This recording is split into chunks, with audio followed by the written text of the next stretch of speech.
यार last minute पे platform change हो गया गाड़ी का, भाई कांड हो गया मेरे साथ। यहाँ पे एफआईआर करवाई है। तो भाई फाइनली हम गोकुल में पहुँच चुके हैं।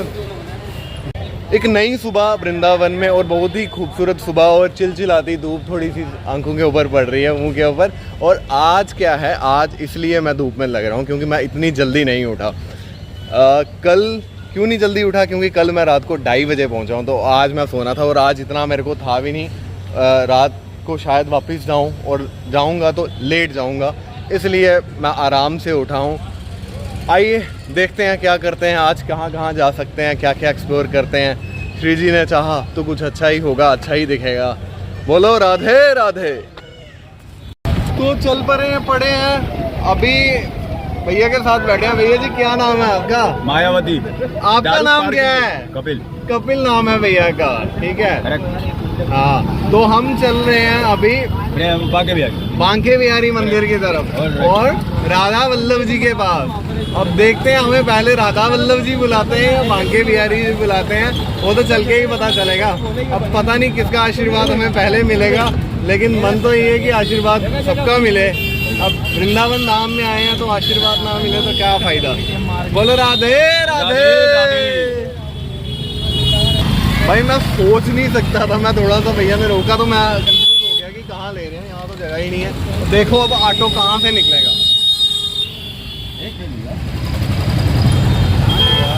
ये देखो जी, यहाँ से मुश्किल से बाइक निकलती है और भैया ने यहाँ पे ऑटो घुसा दिया और बोल के नाम श्री राधे राधे निकाल भी दिया। वाह, मान गए भैया।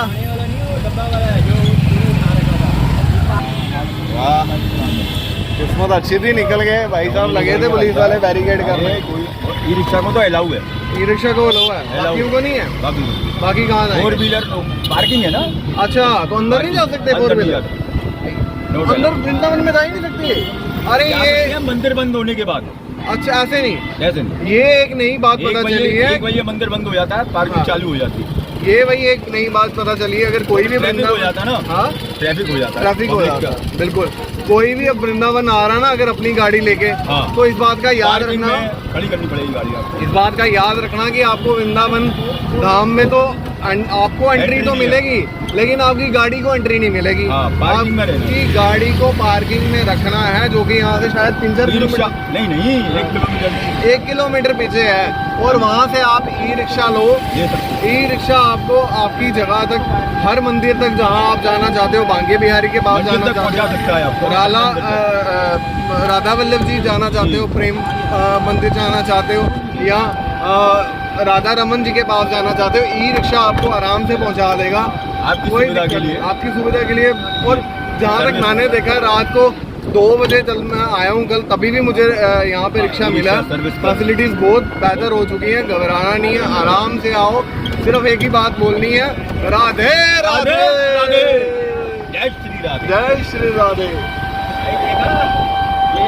तो भाई अभी हम पहुंचे हैं अटल्ला चुंगी चौराया। ये देख लो, ये गेट है यहाँ पे। अटल्ला चुंगी चौराहे पे आ चुके। अब यहाँ से 2-3 रास्ते जाते हैं, वो दिखाता हूँ आपको। एक जा रहा है रमन रेती को, एक जा रहा है रंजी मंदिर को, एक जा रहा है कोसी घाट को। और इस मार्ग को बोलते हैं परिक्रमा मार्ग। जिस तरह से गोवर्धन की परिक्रमा लेते हैं लोग, उसी तरह से वृंदावन धाम की भी परिक्रमा लेते हैं। और वो वृंदावन धाम की परिक्रमा करना प्रभु को की परिक्रमा करने के बराबर है, एक ही बराबर है, मिलता है उन्हें उतना ही मिलेगा आपको। आप आए, वक्त निकाल के आए, समय निकाल के आए और वृंदावन की परिक्रमा करें, राधा रानी का दर्शन करें, राधा रानी का दर्शन करें और लाभ उठाएं, पुण्य के भागीदार बने। बोलो राधे राधे, राधे राधे।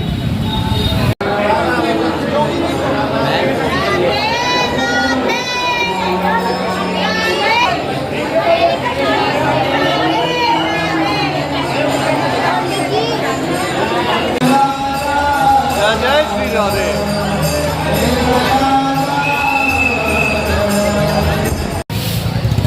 भाई कांड हो गया मेरे साथ। राधा वल्लभ जी, श्री राधा वल्लभ जी मैं गया था मंदिर माथा टेकने, तो बाहर फूल लिए, फूल वाले को पैसे दिए, उसके बाद अंदर गया, अंदर माथा टेका, बात की। तो जब बाहर निकला हूँ ऑटो पकड़ा है और ऑटो से आ गया मैं प्रेम मंदिर के पास। और जैसे ही प्रेम मंदिर के पास पहुँचा हूँ, उसको पैसे देने लगा हूँ, तो देखा कि मेरा पर्स मेरे पास नहीं है। मेरा पर्स मेरी जेब में नहीं है। यूजुअली मैं क्या करता हूँ, जब भी बाहर निकलता हूँ तो जीन्स की फ्रंट पॉकेट में पर्स डालता हूँ, लेकिन आज मैंने क्या किया, मैंने डाला कार्गो। ये कार्गो डाला बड़ा सा, और वही मुझे जैसे ट्रैकिंग की आदत है, तो वहाँ पे चलते हुए इसके एक साइड पॉकेट में मैं अपना पर्स डालता हूँ, दूसरी साइड पॉकेट पे शेड्स डालता हूँ। तो वैसे ही मैंने जल्दी जल्दी में अपना पर्स यहाँ पे डाल दिया, और किसी अच्छे मानुस ने, भले मानुस ने वो पर्स मेरा चोरी कर लिया। अब थैंकफुली मेरे पास फ़ोन बचा था मेरा, जो कि मेरे हाथ में ही था, तो मैंने किसी एक केमिस्ट शॉप से रिक्वेस्ट की, उसको स्कैन करके पैसे भेजे और उस बेचारे से कुछ कैश लिया। अभी मैंने ये यहाँ पे वृंदावन थाना में बांके बिहारी जी के जो पोस्ट है, यहाँ पे एफआईआर करवाई है। एफआईआर से अब पर्स को मुझे लगता नहीं है कि मिलेगा, लेकिन एटलीस्ट अगर मेरे डॉक्यूमेंट्स का कोई मिसयूज़ होता है, क्योंकि मेरे पर्स में मेरे आइडेंटिटी कार्ड्स थे, कैश भी थी और आइडेंटिटी कार्ड्स थे। एटीएम कार्ड, एटीएम तो खैर मैंने ब्लॉक कर दिया, मेरा ड्राइविंग लाइसेंस था उसमें, मेरा वोटर आईडी था, और भी कार्ड था, तो वो लॉस हो गए हैं। अगर कोई उनका मिसयूज़ करने लगे तो मेरे पास एक एटलीस्ट प्रूफ होगा कि ये मैं नहीं हूँ, मेरा पर्स चोरी हुआ है। तो इस केस में एफआईआर कराना ज़रूरी होता है, जो कि मैंने कराई है। पैसे भी थे, पैसे एक्चुअली पैसों का इसलिए कम हो गए थे कि मैं जब से आया हूँ यहाँ पे वृंदावन में 2-3 दिन से, हर बंदा मेरे से कैश में ही मांग रहा है। बड़ी कम जगहों पे मैंने स्कैन से पे किया, मैक्सिमम बंदे कह रहे हैं कैश से दे दो, क्योंकि यहाँ पे बड़े बड़े मंदिरों के आसपास जैमर लगे होते हैं, तो सिग्नल जा नहीं रहा था, तो मैं कैश से ही पे कर रहा था।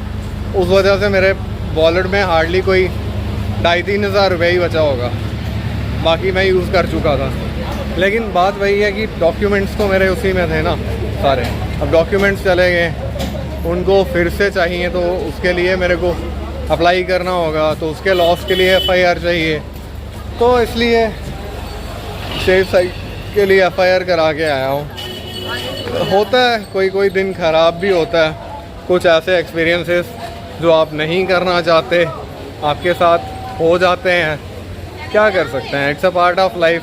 अगर इतना सब अच्छा दिखा यहाँ पे, ठाकुर जी के 2-2 3-3 बार दर्शन हुए, तो अगर इतनी छोटी सी चीज़ कोई हो गई तो वो भी चलेगी, क्योंकि सिंपल सी बात है कि राधे राधे।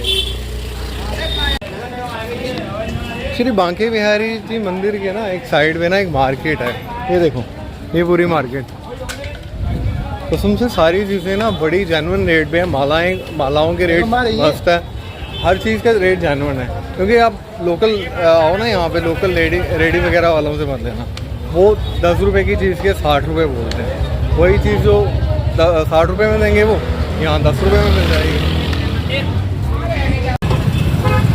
तो भाई दिन जैसा भी गया हो, पर्स चोरी हुआ, पुलिस स्टेशन में रिपोर्ट कराई, फिर आके जो भी है चीज़ें, all these are part of life.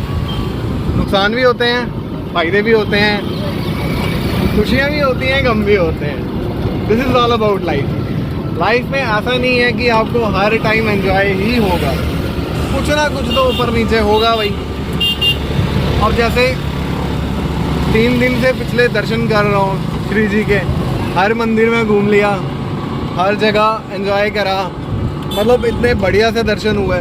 अब जाते जाते अगर थोड़ा सा कुछ रह भी गया हो तो क्या मलार है, चलता है, उन्हीं का दिया हुआ है, उन्हीं को चला गया, उनके किसी और प्राणी को चला गया, क्या फ़र्क पड़ता है। इसमें दिल में ज़्यादा लेना नहीं है, पैसों का नुकसान कोई नुकसान नहीं है, बस भगवान जी हों साथ में, कोई टेंशन नहीं। अब इसके बाद हम क्या कर रहे हैं, मैंने अपना मेन लगेज जो था वो जमा करा दिया रेलवे के क्लॉक रूम में, क्योंकि रात की मेरी ट्रेन है 9 बजे की। और पहले तो मैसेज आया था कि शायद लेट है, तो क्या पता लेट है या नहीं है, लेकिन तब तक 9 बजे तक कोशिश यही रहेगी थी मैं वापस होऊंगा ट्रेन पे। तो ट्रेन है 9 बजे की, तब तक सोचा है कि गोकुल घूम के आते हैं। तो भाई हैं हमारे साथ। भाई जी क्या नाम बताया था आपने अपना? मनीष जी हैं हमारे साथ। मनीष जी ने हमें ऑटो में बिठाया है। ऑटो पीछे पूरा खाली है और आगे मैं और मनीष जी बैठे हैं, क्योंकि आगे से जो नज़ारा है वो थोड़ा ज़्यादा बढ़िया दिखता है ना। अब क्या है कि मैं अगर पीछे बैठा होऊंगा तो मुझे बार बार मनीष जी से पूछना पड़ेगा कि मनीष जी ये क्या है वो क्या है। अब मनीष जी साथ में हैं तो साथ में बताते जाएंगे और हम देखते जाएंगे। ये आ गया जी गनर्स गेट, आगे लिखा है फोर्स ऑफ डिसीजन। यहाँ से करीबन 7 किलोमीटर है गोकुल, और वहाँ से कुछ ही दूरी पे 1-2 किलोमीटर पे होगा रमन रेड्डी, 1-2 किलोमीटर पे होगा रमन रेड्डी। तो ज़्यादा दूर ना है, पास में ही है, लेकिन अब वहाँ गए हुए भी थोड़ा सा टाइम तो लगता ही है। अब जा रहे हैं आने से मथुरा शहर के जो बाकी जगह हैं उसको भी देखते हैं। जब भी आते हैं मथुरा शहर में मंदिर ही मंदिर देखते हैं, वही अपने पुराने, तो थोड़ा और भी शहर को एक्सप्लोर करते हैं इसी बहाने। ये देखो, ये है आर्मी ने कुछ बनाया हुआ, मेरी समझ का खबर है। Welcome to Mathura Cantt. ये है जी मथुरा कैंट का एरिया, यहाँ पे आर्मी की कंटोनमेंट है। और इसी तरफ कहीं मथुरा का कैंट स्टेशन भी होगा शायद, है ना।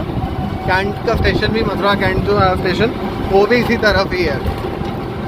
तो चलते हैं 7 किलोमीटर, देखते हैं, करते हैं एंजॉय।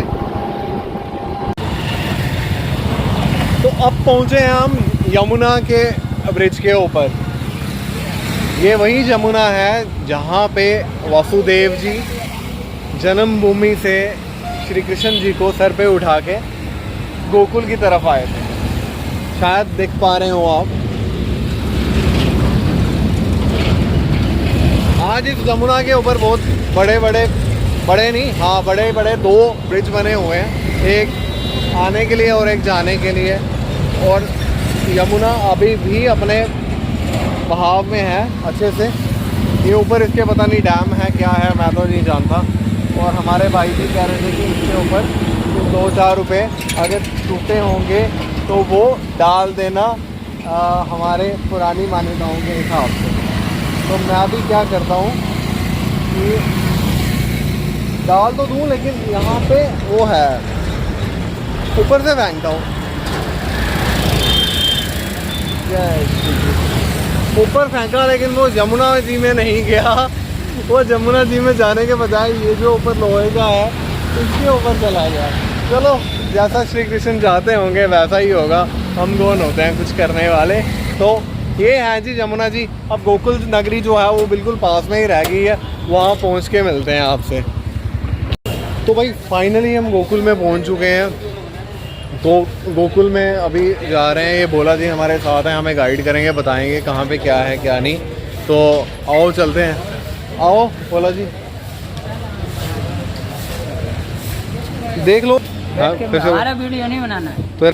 तो भाई भोला जी के अनुसार यही है वो कदम का पेड़ जहाँ पे श्री कृष्ण जी मुरली बजाते थे। कह रहे हैं प्राचीन नहीं है लेकिन जड़ प्राचीन है उसकी। हाँ भोला जी, साथ इस जगह का नाम बता रहे हैं कि मुरलीधर घाट है। और ये कौन सा स्थान है? होली का स्थान है, यही छठी मार होली होता है, बरसाना में होता है लठा मार होली। यहाँ पे होता है जी छठी मार होली। हाँ छठी मार होली होता है यहाँ पे, भोला जी बता रहे हैं। आइए अब देखते हैं आगे क्या है गोकुल में। एक बार तो देख चुका हूँ मैं पहले क्या क्या है, अब दूसरी बार देखते हैं, चल के देखते हैं। ब्राह्मण है ये यहाँ के भोला जी। यहाँ पे गोकुल में जब भी आते हैं तो आपके साथ एक ना एक ब्राह्मण आपके साथ चलता है, वो आपको सब कुछ दिखाता है, बताता है और समझाता है। उसी तरह से ये हैं जी गोकुल की गलियाँ। गलियों को बोलते हैं कुंज गली। इनको कुंज गलियाँ बोलते हैं, याद रखिएगा। कभी भी गोकुल आए सिर्फ गलियाँ मत बोलिए, कुंज गली बोलिए। श्री कृष्ण का जन्म तो हुआ मथुरा जेल में। हाँ। बचपन बीता इस गोकुल गांव में। गोकुल गांव में 11 साल 52 दिन। 11 साल 52 दिन 52 दिन। जन्म हुआ मथुरा में और बचपन बीता गोकुल में। उसके बाद 11 में साल 52 दिन। हाँ, उसके बाद में वो नंदगांव बरसाना गए। नंदगांव बरसाना गए, कितनी देर रहे वहाँ पे? वहाँ का किसी को विख्यात नहीं है। कुछ देर, लेकिन वो वहाँ पे भी रहे। जब उसके बाद में द्वारिका गए, राजा बने। फिर गए द्वारिका, वहाँ पे उन्होंने द्वारिका नगरी बसाई और वहाँ के राजा बने। इस गांव को कहते हैं गौकुल।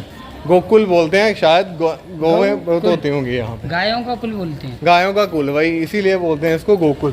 क्योंकि जब नंद बाबा के यहाँ बधाई हुआ 60 वर्ष की अवस्था में, हाँ, तो नंद बाबा ने सभी को दान दिए। अच्छा, हाथी, घोड़ा, पालकी।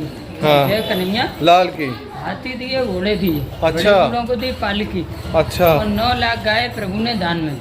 क्या बात है। तभी से इस गांव को कहते हैं गायों का कुल। ये सामने भजना आश्रम है। 9 लाख गायें दान में दी, हाथी दिए, घोड़े दिए और बुजुर्गों को पालकी दी दान में, क्योंकि इतने खुश थे वो कि इतनी देर बाद उनके घर में बच्चा हुआ। बधाई हुई। ये भजना आश्रम है, यही भजन होता है। मीरा माई ने भजन किया, यही भजन होता है। ये जी भजन आश्रम है, बता रहे कि यहाँ पे होता है भजन और मीरा माई ने यहीं पे भजन किया था, ऐसा कहना है इनका। मेन द्वार इधर है। मेन द्वार इधर है, हम दूसरे से साइड से आए हैं। नंद द्वार इधर है। नंद बाबा।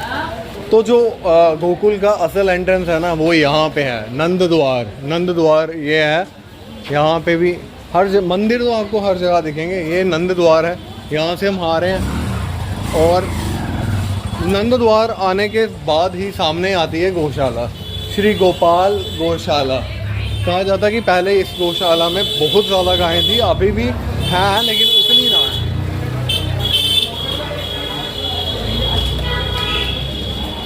ये अब आगे चल रहे हैं जी हम गोकुल की गलीन की तरफ, कुंज गलीन की तरफ। बोलना पापा, कुंज गलीन बोलो।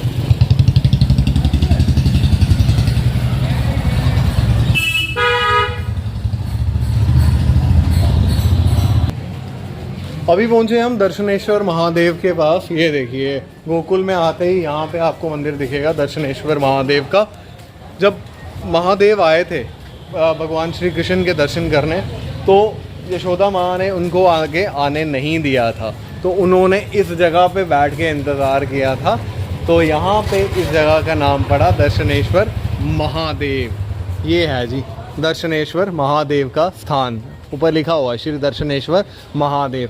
वृंदावन में आप जाएंगे, वहाँ पे आपको दिखेंगे गोपेश्वर महादेव। वहाँ पे गोपियों का रूप लेके उन्होंने महारास लीला में पार्टिसिपेट किया था श्री कृष्ण जी के साथ, और यहाँ पे उन्होंने दर्शन किए थे, इसलिए इनका नाम डला दर्शनेश्वर महादेव। आइए आगे चलते हैं। ये है जी गोकुल के बाज़ार।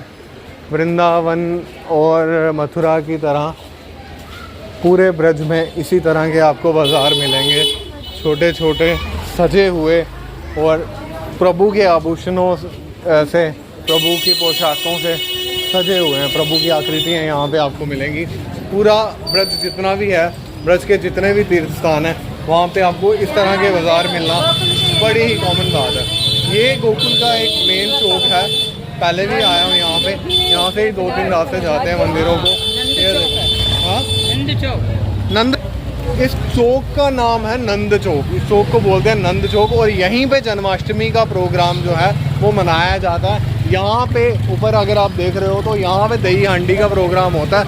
सामने जो गली है उसको बोलते हैं द्वार, कौन सा? कृष्ण द्वार। यहाँ पे इस गली को दान गली, ये आ गया कृष्ण द्वार। चलते हैं जी कृष्ण द्वार की तरफ, देखते हैं। चल रहे हैं हम बाज़ारों में गोकुल के। छोटी छोटी गलियां, लाइट बंद है। तो ये आया जी हमारा तीसरा द्वार गोकुल चंद्रमा जी का, और इस गली को बोलते हैं रंगीली गली। रंगीली गली क्यों बोलते हैं इसको? होली का प्रोग्राम मनाते हैं, यहीं से शुरू होता है। यहाँ से शुरू होता है, होली का प्रोग्राम शुरू होता है यहाँ से, इसलिए इसको रंगीली गली बोला जाता है जी। ये है कारण इसका रंगीली गली कहलाने का। मंदिर बन रहा है। मंदिर बन रहा है। ये पहुँच गए जी हम नंद बाबा के घर में। जगह जगह पे यहाँ पे आपको श्री कृष्ण बलराम जी के मंदिर दिख जाएंगे। नंद बाबा के घर में पहुँचे हम फिलहाल। कुल देवी का मंदिर है जी, ये सामने जो आप देख पा रहे हैं ना, नंद बाबा की कुल देवी का मंदिर है। कहते हैं इन्हीं के आशीर्वाद से 60 वर्ष की आयु में नंद बाबा जी पिता बने थे। सब मंदिर का कार्य निर्माण पे चल रहा है। अभी मंदिर का कार्य देखिए आप, पूरे अच्छे तरीके से चल रहा है मंदिर का कार्य। नया मंदिर बनाएंगे यहाँ पे। ये आ गई हम शंकर भगवान की तपोभूमि है, यहीं दर्शन करने आए। माता ने दर्शन नहीं कराए, बैठ के प्रभु ने तप किया, ओम नमो भगवते वासुदेवाय। जब जाके माता ने उनको दर्शन दिए। अंदर मेन दर्शन है। अंदर 3 बातों का ध्यान रखना है। पहला तो खड़ा होकर दर्शन नहीं करना, रुपया पैसा फूल सुपारी कोई लोग फेंक के नहीं मारना। अंदर फोटो वीडियो बनाना अलाउ नहीं है। सभी कर्मचारी बैठे रहते हैं, मोबाइल चुरा के लेते हैं, तो इसीलिए फोटो वगैरह नहीं लेना। राधे राधे। राधे राधे।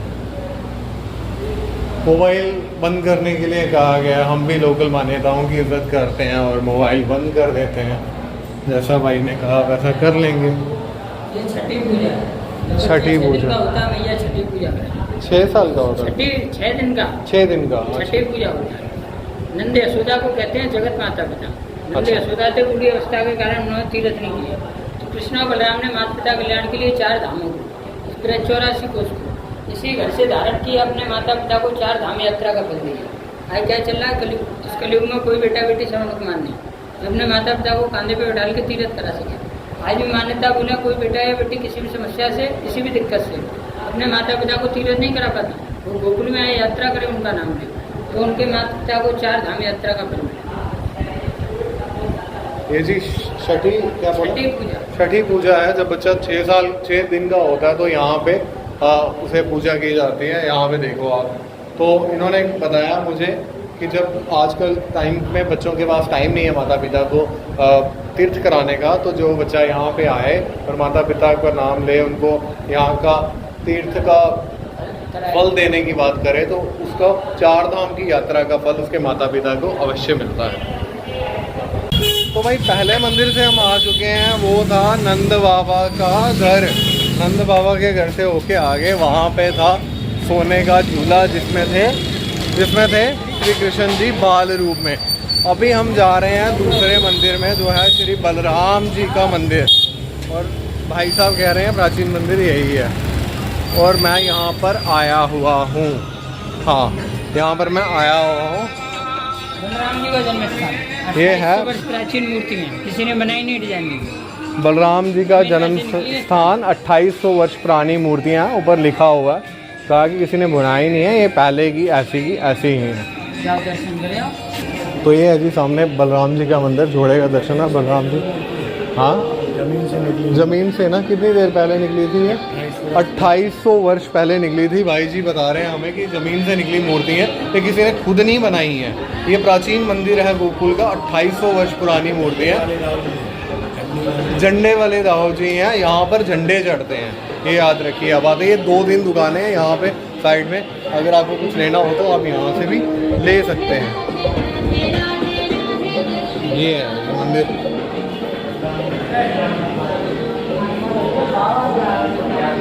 क्या बंद करना है? भाई गोकुल में दर्शन कर चुके हैं, मेन 2 ही मंदिरों के दर्शन कराए भाई ने।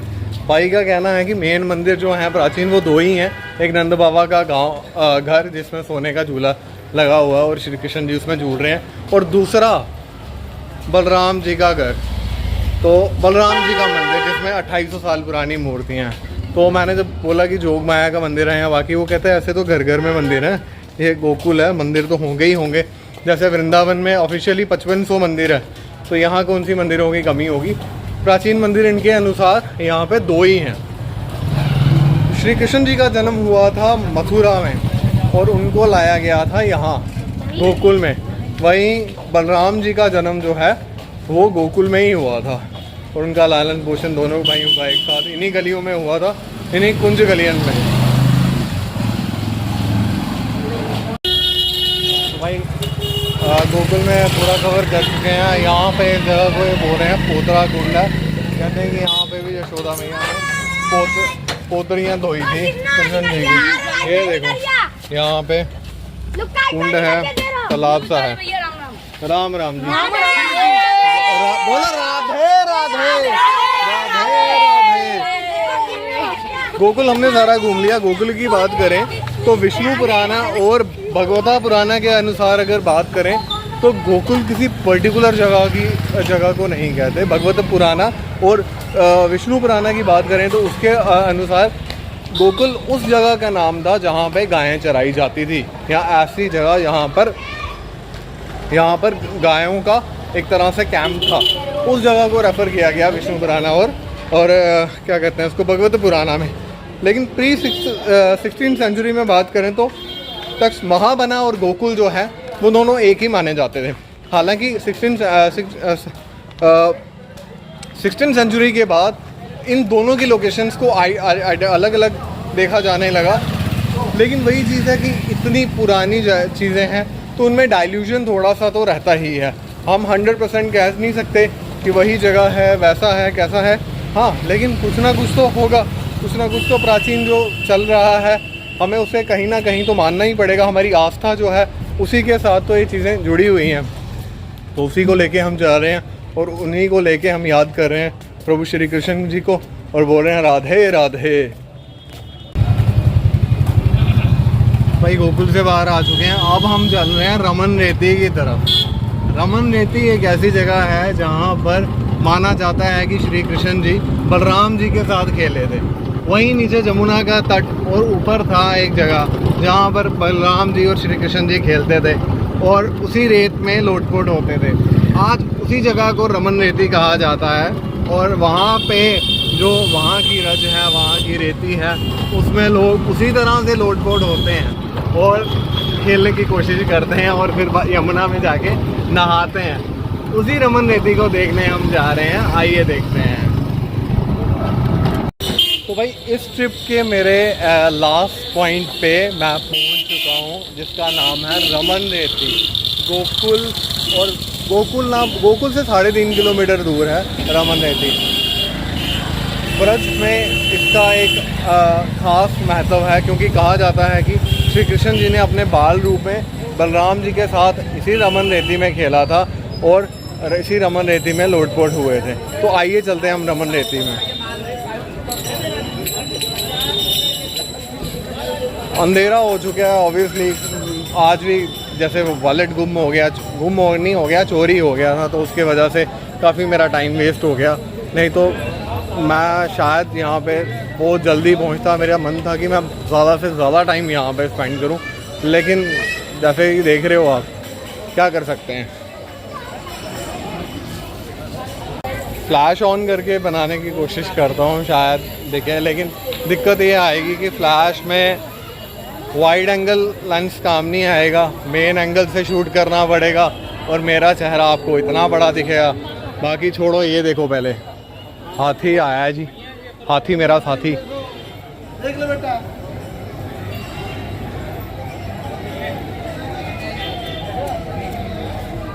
ये बड़ी दिक्कत होगी ना, क्योंकि फ्लैश से वाइड एंगल लेंस हट जाएगा, चेहरा इतना दिखेगा और जगह भी सारी कवर हो नहीं पाएगी। मैं कोशिश करता हूँ कि बीच में जैसे लाइट आती है तो मैं वाइड एंगल लेंस पे शिफ्ट करूँ और बिना फ्लैश के ही चलाऊँ। क्या कर सकते हैं, आइए देखते हैं।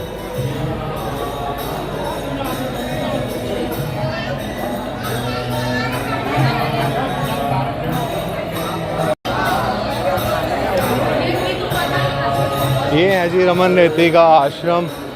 जेब कतरों से यहाँ पर भी सावधान रहने के लिए कहा गया है। और क्या करूँ, सावधानी मैंने पढ़ी नहीं और मेरे साथ हो गया।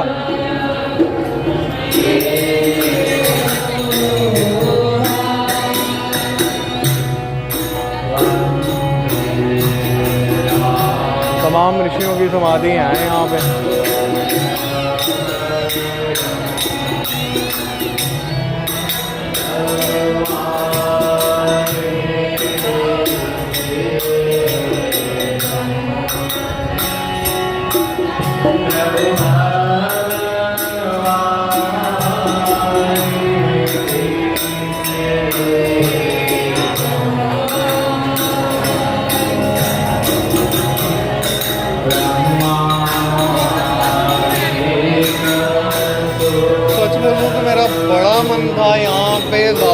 ज़्यादा टाइम स्पेंड करने का, लेकिन मेरे साथ दिक्कत ये है कि टाइम, मेरे पास टाइम की कमी है। मेरी ट्रेन है 9 बजे की और अभी बज चुके हैं करीबन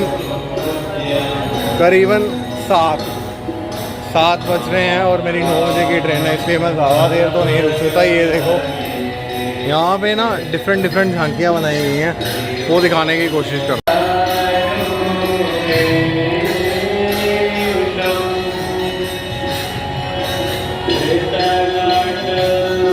ये यहाँ पे अन्नपूर्णा मंदिर है।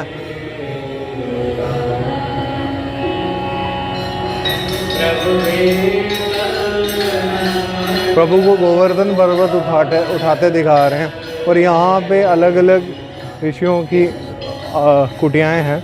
मैं ज़्यादा तंग नहीं करूँगा इधर किसी को। ये देखो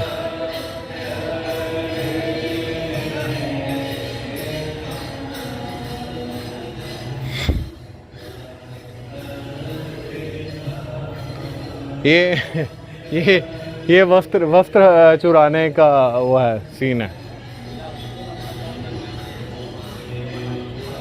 ये रास रचा रहे हैं प्रभु सबके साथ एक ही टाइम पे, हर जगह पे।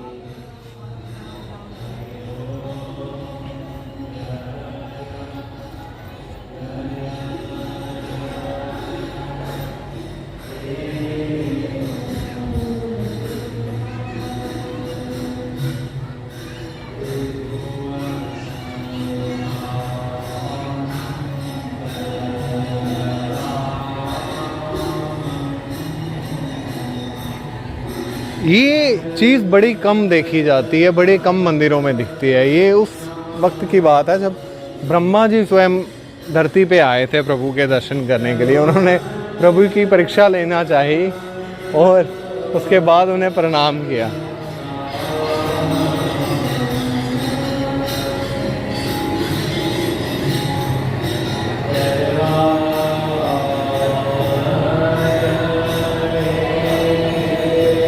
ये इनके गुरुदेव जी की कोई समाधि होगी और यहाँ पे क्या है, छोटी छोटी कुटियाँ बनाई गई हैं, अगर आप देख पा रहे होंगे तो। धन्वंतरी, जय श्री कृष्ण, गर्गाचार्य, यहाँ पर जो महात्मा हैं वो इन कुटियाओं में रहते हैं। अंदर पता नहीं मुझे, अंदर शायद क्या है पता नहीं, बोर्ड तो लगा नहीं है। थोड़ा सा यहाँ से देखने की कोशिश करता हूँ अंदर क्या है, मुझे पता नहीं। और अंधेरे में मैं जाऊँगा नहीं, मैं नहीं चाहता कि मैं बिना मतलब के किसी को तंग करूँ। हाँ, लेकिन ये देखो अब अलग अलग जो मुनि हैं यहाँ पे जो पूजा करते हैं, साधु हैं, उनकी यहाँ पे कुटियाएँ हैं और वो इन्हीं कुटियाओं में रहते हैं, बिल्कुल बेसिक फैसिलिटीज़ के साथ। वो एक ही चीज़ करते हैं, श्री हरि को ध्याते हैं। बस ज़िंदगी में एक ही चीज़ करनी है, श्री हरि जी को ध्याना है और कुछ नहीं करना बस।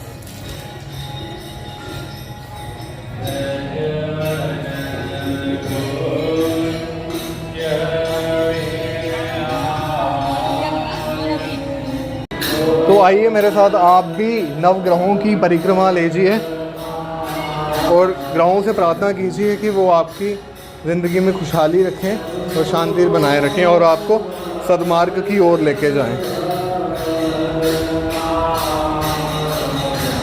नवग्रह मंदिर के बाद महादेव महाकाल का मंदिर है, माथा टेक देते हैं।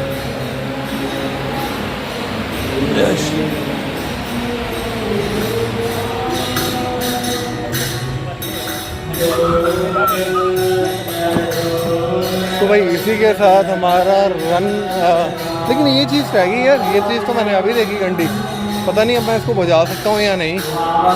ये देखो, ये घंटी जो है ये 3000 किलो की है।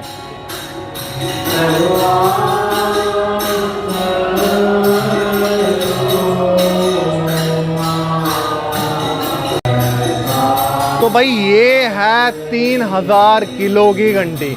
ये देखो, हालांकि बीच में से खाली है, बजाने वाला कुछ नहीं है, लेकिन सच में यार मैसिव है। मैं कोशिश कर रहा हूँ लेकिन मैं इसको हिला भी नहीं पा रहा। एक तो मैं इसके काफ़ी नीचे खड़ा हूँ, मैंने अपनी पूरी ताकत लगाई, एक हाथ से कोशिश की इसको हिलाने की, लेकिन मैं नहीं हिला पाया। पता क्या, घंटी जो है ना उसको बजाने का सही तरीका पता क्या, घंटी को बजाना और फिर उसके नीचे खड़े रहना है। आजकल ना अंग्रेज़ों को हम देखते हैं और बड़ी जल्दी फॉलो करते हैं। एक वो चला हुआ साउंड हीलिंग, लोग पैसे देते हैं और जाते हैं जी साउंड हीलिंग करनी है, वही यूटेंसिल सा लेते हैं, उसके ऊपर लकड़ी से बजाते हैं और आपके आगे पीछे घुमाते हैं और बोलते हैं ये है साउंड हीलिंग। ये साउंड हीलिंग तो हमारे पास हज़ारों सालों से है। घंटी हमें सही में किसी ने बताया था मुझे कि जब मंदिर में जाना है तो घंटी बजानी है ना, तो उसके नीचे खड़े होके रुकना है जब तक उसकी आवाज़ आ रही है। उससे आपकी बॉडी, आपका माइंड जो है हील होता है। और ये हमारे जो सनातन है उसमें हज़ारों सालों से ये परंपराएं चली जा रही हैं, लेकिन हमें पता नहीं है, हमें इग्नोरेंट है, हमें चीज़ों का पता नहीं है। इसी वजह से हम दूसरों की बातों को फटाफट मानते हैं और अपने वही कहते हैं ना, घर की मुर्गी दाल बराबर, वही है। यहाँ कुछ दिख रहा है मुझे, ये क्या चीज़ है लगी हुई, मुझे इसके बारे में बिल्कुल नहीं पता। अगर आप में से किसी को भी इसके बारे में कुछ पता ना कि ये क्या डिवाइस है, किस काम आती है, तो प्लीज़ कमेंट में बताना मुझे ज़रूर। इसी के साथ हमारा रमन रेती कवर हो गया। जितना भी ब्रज के मेन जो वृंदावन, मथुरा, बरसाना, नंदगांव, गोकुल, रमन रेती, ये था, ये सारा हमने कवर कर लिया। इतने से टाइम में इससे ज़्यादा तो नहीं कर सकते, हालांकि उम्र कम बढ़ जाएगी ब्रज को कवर करने में, क्योंकि 5500 मंदिर सिर्फ वृंदावन में है लिखित में, तो असल में उससे ज़्यादा ही होंगे। तो आज के लिए अभी इतना ही रखते हैं आज के लिए। अभी जाते हैं रेलवे, टिकट का देखते हैं अपना क्या सीन है, ट्रेन का क्या सीन है, वहाँ थोड़ा सा शूट करते हैं, देखते हैं आगे पीछे की चीज़ें, बताते हैं और फिर मिलते हैं आपसे। तो भाई अपनी यात्रा ख़त्म कर ली है हमने, रेलवे स्टेशन पे वापस आ चुके हैं और ट्रेन का करेंगे अभी थोड़ी देर में इंतज़ार। ट्रेन का टाइम है मेरा 8:55 का, जो कि शायद 20 मिनट लेट चल रही है। कोई बात नहीं, इतना तो मार्जिन होना ही चाहिए, क्योंकि मेरा खुद का नहीं पता था। मैं रमन रेती में ज़्यादा रुकना चाहता था यार, लेकिन रुक नहीं पाया। चलो कोई बात नहीं, किस्मत रही तो क्या पता ज़िंदगी में फिर कभी आऊँ तो रुकूँ। 2 बार तो आ गया इसी साल में, अब देखते हैं कब आना होता है। तो खाना सोचा था रेलवे, मुझे पता नहीं है कैसा होता, तो यहाँ से आ रहा था, ब्रिज वैसे की दुकान थी, वहाँ से मैंने एक ना काठी रोल पैक करा लिया, तो उसी को खाऊंगा। अभी ट्रेन मैंने करवाई थी, उसमें लिखा था RLWL/23, लेकिन मेरी वाली पे दिखा रहा है बुक है करंट। वो मैंने इंक्वायर भी किया था, उन्होंने बताया था पूरा, उसमें कहते हैं कि जब चार्ट बने फिर बताते हैं। अब पता नहीं, समझो उसकी स्थिति है, मिल जाएगी तो ठीक है, नहीं मिलेगी तो यहीं बिस्तरा डाल लेंगे, और क्या कर सकते हैं। बाकी राधे राधे। भाई कटरा स्पेशल सबसे लास्ट में 1707 टाइम पे है भाई, दिखा रहा गाड़ी। तो भाई ट्रेन ऑन टाइम है, सुबह दिखा रहे थे कि लेट है 1-1.5 घंटा शायद, लेकिन ट्रेन ने टाइम जो है वो कवर अप कर लिया हुआ अपना। और उसी चक्कर में मैं क्या कर रहा हूँ कि मैं नहीं चाहता कि उस टाइम पे मेरे को गड़बड़ हो। मैं अपना एक काम करता हूँ, जो मेरा लगेज है वहाँ रखा हुआ लॉकर में, क्लॉक रूम में, वो वहाँ से लेके आता हूँ, तो ठीक रहेगा मेरे लिए, मुझे लगता है। बाद में जो हड़बड़ाहट में काम खराब ही होता है। अभी लगेज लाता हूँ, फिर वेटिंग रूम में थोड़ा बैठ लूँगा। वो देखो क्लॉक रूम भी आ गया, देख रहे हैं यहाँ से। चलते हैं क्लॉक रूम में, लेते हैं अपना लगेज। क्लॉक रूम सही है यहाँ का ना, क्या है 15 रुपये लगते हैं सिर्फ, तो आप आराम से अपना लगेज रख लो, तो आगे पीछे हो लो, क्यों उसको इतना बोझा उठा के रखना। मैंने तो यही किया था। अभी जाता हूँ मैं क्लॉक रूम में, रिसीव करता हूँ अपना लगेज। गाड़ी अपने टाइम पे है 20:50। 50 का टाइम था अराइवल का और अपने पूरे टाइम पे पहुंच रही है। 5 मिनट ऊपर नीचे हो सकती है लेकिन टाइम पे है फ़िलहाल। और लकीली मैं पहुंचा भी सीधे अपने उसी के नीचे हूँ। B1 है सी यार। लास्ट मिनट पे प्लेटफॉर्म चेंज हो गया गाड़ी का। हाल तो है सेम ही, मतलब 2 से 3 हुआ है लेकिन भाग दौड़ तो हो जाएगी ना। पहले मैंने सोचा था कि मेरे सामने ही है B1 और मैं आराम से खड़ा था। अचानक देखा अनाउंसमेंट हो रही है, वहाँ पे ऊपर देखा LED पे नंबर चेंज हो गया था गाड़ी का। अब देखा अनाउंस कर रहे हैं कि वो दूसरे प्लेटफॉर्म पे है। यार ये गजब बदतमीजी है। B5 पे पहुँच गया, B4 अभी काफ़ी आगे है तो शायद 5 मिनट में चल पड़ेगी होपफुली। पहुँच जाऊँ, नहीं तो किसी और में ही घुस जाऊँगा, बाद में कर लूँगा आगे पीछे। लेकिन मैं चाहता हूँ कि 5 मिनट तो हैं इसके, तो मैं डायरेक्टली अपने उस पर जाऊँ। हाँ ऑलमोस्ट पहुँच चुका हूँ मैं। यार ये तो बेवकूफ़ी है यार, ठीक गलत है यार। पहले चिल्ला रहे हो प्लेटफॉर्म नंबर 2, लास्ट मूवमेंट पे उसको 3 कर दिया, फाइनली पहुंच गया। हाँ चलो किस्मत ही खराब है साला, इस बार फिर से ऊपर मिली है लेकिन इसमें स्पेस लग रही है थोड़ी, सर नहीं बचेगा होपफुली। जैसे पहुंचते ही 5 मिनट के अंदर ट्रेन चल पड़ी है। पिछली बार जब मैं आया था तो पौना घंटा शायद ट्रेन लेट थी आते हुए, आज बिल्कुल टाइम पे चली है। होपफुली अभी सुबह टाइम पे ही पहुंचा दे, लग तो ऐसे ही रहा। ये डब्बा भी अजीब सा है, पुराना है कह रहे हैं लेकिन चल है बढ़िया यार, स्पेशियस है काफ़ी, उसकी तरह नहीं है। चलो देखो कैसे रहता है आगे जर्नी, थोड़ी बात करूँगा आगे लेकिन थोड़ा सेट होने वाले। वही ट्रेन में बैठ चुके हैं। ये हालांकि ये हाइट मेरी ज़्यादा है, अपर मिला है वर्थ, होगा ही परेशानी थोड़ा सा, लेकिन ठीक है। उस दिन जिस दिन आया हूँ उस वाली से मच बेटर है। ये पुरानी कोच है लेकिन फिर भी ना इसमें काफ़ी स्पेस है और इसकी सीट्स काफ़ी कंफर्टेबल है, इसके वॉशरूम भी बढ़िया हैं। अब भूख तो मुझे लगनी थी तो मैंने क्या किया था, मैंने ज़्यादा काम जाम नहीं किया, मैंने ये काठी रोल पैक करा लिए चटनी के साथ। अब इससे बढ़िया क्या हो सकता था।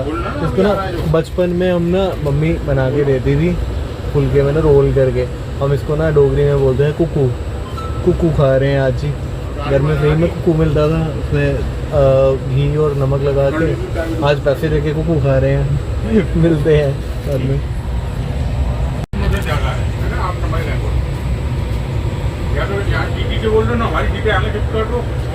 मस्त था यार सीरियसली, मैं सोच नहीं सकता था कि ब्रिज वासी करके जो शॉप है उसमें इतनी सस्ती आइटम जो मेरे को 100 समथिंग की है, पता नहीं 105 की थी, 8 की थी, इतना मस्त मिलेगा सीरियसली। ये पूरा पनीर की फीलिंग है। वृंदावन में 4 चटोरी वालों के पास ये काठी रोल 140 का था, इन्होंने 105 का दिया। सीरियसली मस्त है, बहुत ज़बरदस्त है।